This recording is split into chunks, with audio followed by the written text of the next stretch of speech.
बिस्मिल्लाहिर्रहमानिर्रहीम। अस्सलामुअलैकुम student, welcome to HDMES boys English medium primary school, standard 7 subject Hindi, and here your Hindi teacher Sayyed Gulfsha.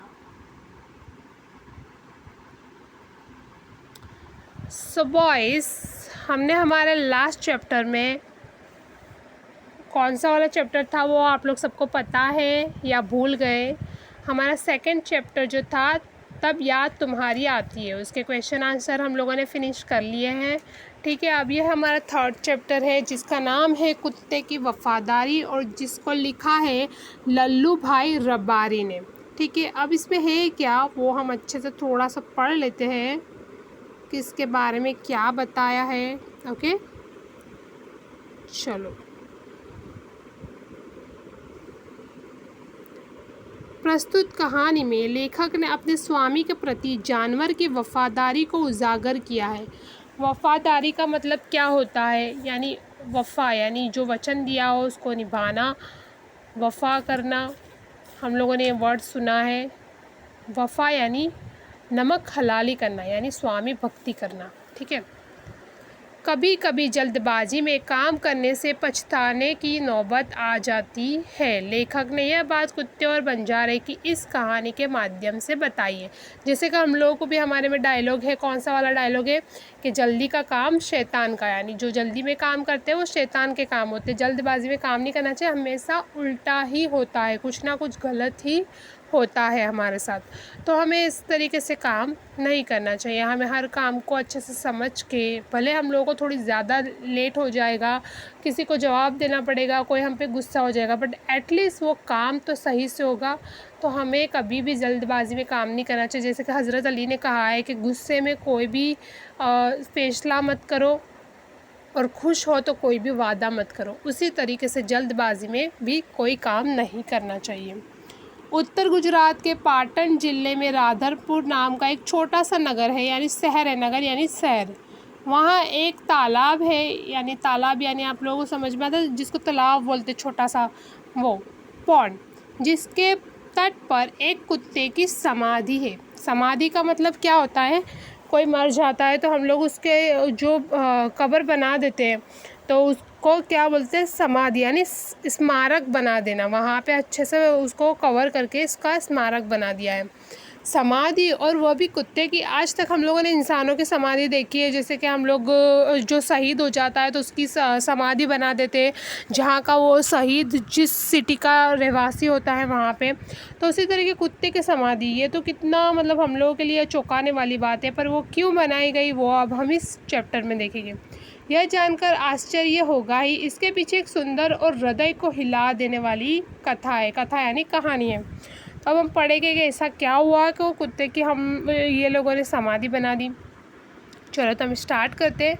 पुराने ज़माने में व्यापार का सामान लाने ले जाने का काम बंजारे करते थे। यानी पुराने ज़माने में जो अगर कोई सामान लाना और ले जाना हो तो वो काम कौन करता था? बंजारे करते थे। ठीक है, बंजारे। अब बंजारे किसको कहा जाएगा? आपने कभी ये वर्ड सुना है? बंजारे का मतलब होता है कि एक घुमक्कड़ जाति, एक जाति है जो घुमक्कड़ है और इधर से उधर वो लोग घूमते रहते हैं, इसलिए मतलब उनको बंजारे कहा जाता है।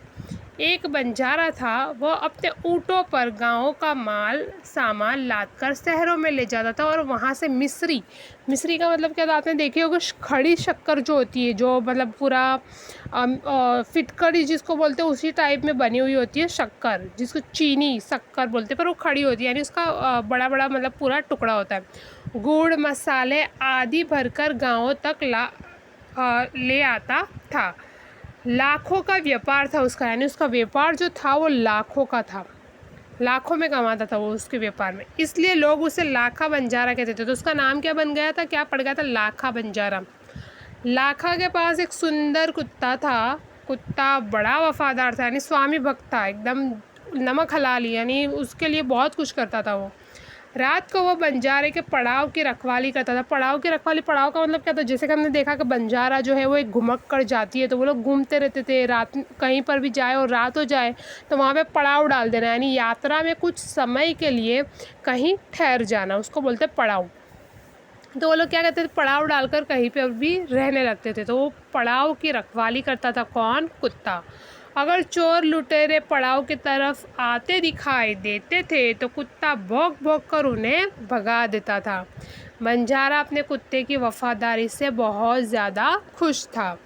अब उसके साथ क्या होता है वो हम लोग देखते हैं। एक बार बंजारा व्यापार में मार खा गया और रुपयों की ज़रूरत आ पड़ी, यानी एक बार वो मार खा गया और रुपयों की ज़रूरत आ पड़ी।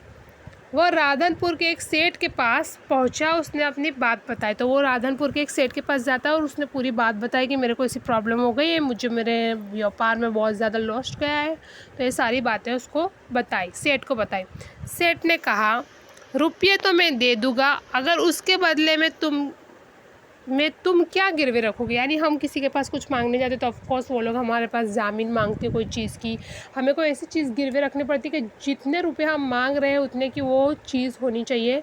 और जब हम लोग जो अगर वो पैसे ना लौटा सके तो वो जो जिसको हमने गिरवे रखी है तो वो लोग उसको बेचकर वो रुपये कवर कर लेते हैं। तो कोई ऐसी चीज़ गिरवे रखो जिससे मैं तुमको ये पैसे दे सकूँ, ऐसा बंजारे को सेठ ने बोला।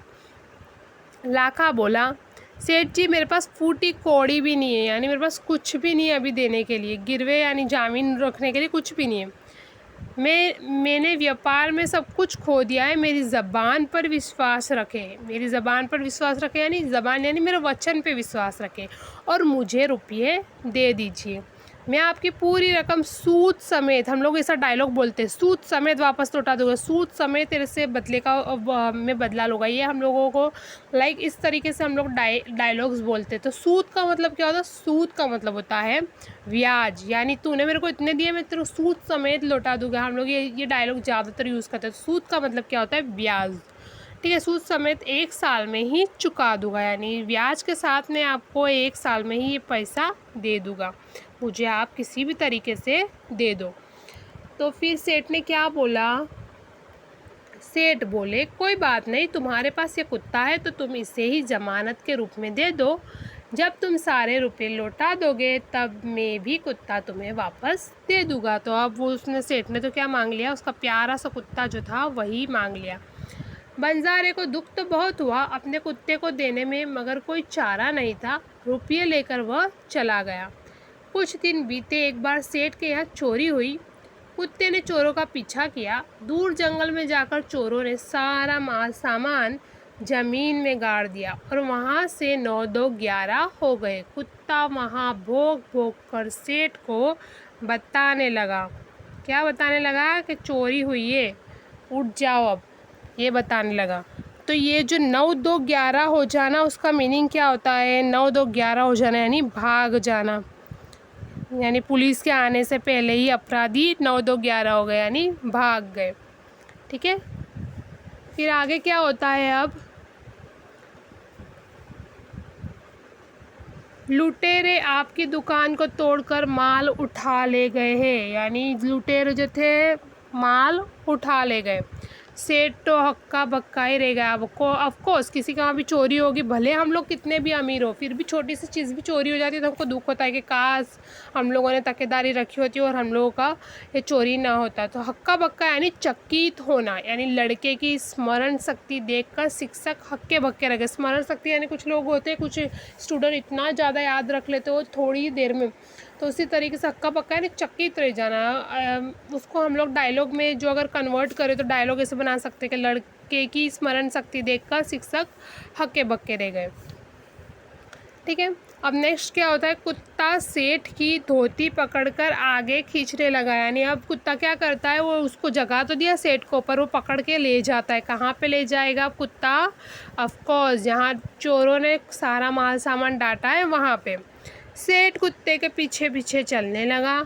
जहाँ चोरों ने माल छिपाया था वहाँ जाकर कुत्ता अपने पैरों से मिट्टी खोदने लगा। क्या करने लगा? पैरों से मिट्टी खोदने लगा। थोड़े ही खोदने पर सब सामान निकल आया। सेठ की खुशी का कोई पार नहीं था। वो कुत्ते को प्रेम से थपथपाने लगा। थपथपाने यानी शाबाशी देने लगा कि वाह कितना अच्छा काम किया है, मतलब मेरी तो पूरी जितनी भी पूंजी थी वो सब कुछ जो है तूने बचा लिया आज। कुत्ते की वफादारी पर वो मुग्ध हो गया। मुग्ध यानी प्रसन्न हो गया। घर जाकर उसने एक चिट्ठी लिखकर कुत्ते के गले में पट्टे में बांधकर कहा, यानी घर गया, एक चिट्ठी लिखी और गले के जो पट्टे में थे उसमें बांधकर कहा, कुत्ते भाई जाओ, तुम अपने मालिक लाखा बंजारे के पास, तुम मुक्त हो। यानी वो इतना खुश हो गया उसकी वफ़ा से कि उसने क्या किया, उसको मुक्त कर दिया। भले उसने उसका लाखा ने पैसे नहीं लौटाए, फिर भी मुक्त कर दिया और बोला कि जाओ तुम अपने मालिक के पास। कुत्ता खुश हो गया और अपने मालिक से मिलने के लिए जल्दी जल्दी भागने लगा। वो जल्दी जल्दी एकदम भागने लगा कि हाँ अब तो मैं मेरे मालिक के पास जा रहा हूँ, मुझे मुक्त कर दिया और ये बात जाकर मैं अपने मालिक को बताऊँगा। अब क्या होता है, मालिक को तो खुश होना चाहिए, पर अब देखते हैं उसका मालिक क्या करता है। इधर लाखा ने भी व्यापार में खूब रुपया कमाया। वह सेठ को उसकी रकम वापस करने के लिए उसी रास्ते से आ रहा था। उसने दूर से अपने कुत्ते को अपनी ओर आते हुए देखा। वह नाराज़ हो गया, सोचने लगा कि कुत्ते ने मेरी ज़बान काट दी। यानी ज़बान काट दी दैट मीन्स के उसने ज़बान नहीं रखी, यानी उसने उसकी जो वचन था वो पूरा हुआ नहीं और उस पहले ही वो उसकी तरफ भागता हुआ आ रहा है। उसने बेवफाई की है, कुत्ते ने बेवफाई की है, ऐसा लगता है उसको, लाखा बंजारे को। अब मैं सेठ को क्या मुंह दिखाऊंगा।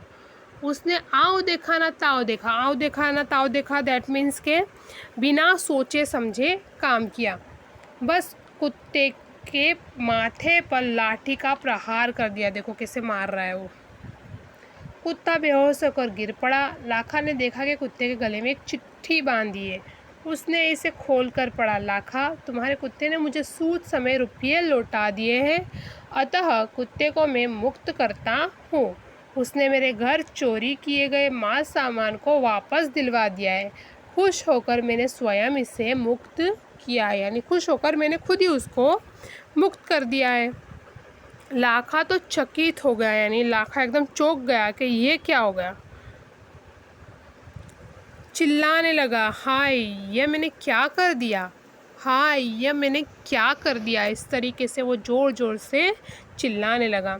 वो कुत्ते के शव को अपनी गोदी में लेकर फूट फूट कर रोने लगा। यानी कुत्ते का जो शव था, शव यानी उसका जो लाश थी, उसको अपनी गोदी में लेकर फूट फूट कर रोने लगा, यानी बहुत ज़्यादा रोने लगा। लेकिन अब पछताए होत क्या जब चिड़िया चुग गई खेत। ये जो है वो एक क्या है, एक हमारी कहावत है, इसको बोलते हैं कि अब पछताए होत क्या जब चिड़िया चुग गई खेत। यानी अब पछता के क्या फ़ायदा जब चिड़िया पूरा खेत ही खा गई है। नुकसान हो जाने के बाद समय निकल जाने पर पछतावा करने से कोई भी लाभ नहीं होता है।